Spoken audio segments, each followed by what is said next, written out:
poderia renovar e substituir esses nomes para aqueles vereadores que não fazem parte agora.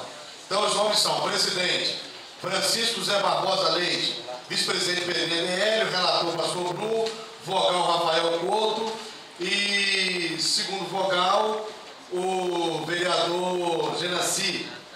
Os senhores estão de acordo? Em votação. Quem concorda com isso? Aprovado. Pensem bem agora, antes de fazer as coisas. O código de ética está na Procuradoria.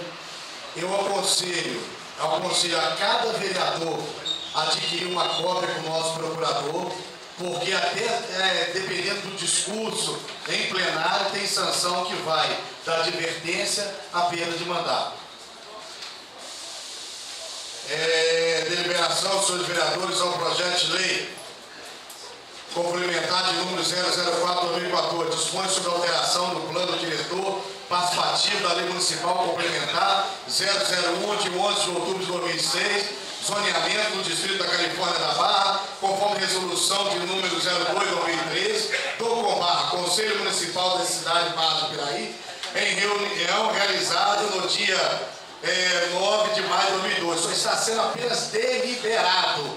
Os senhores vereadores concordam? Sim. Aprovado.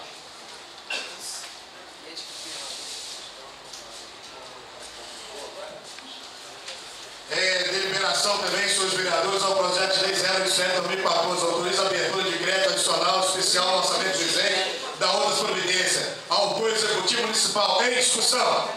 Em votação. Senhores vereadores concordam, permaneçam com estão aprovado.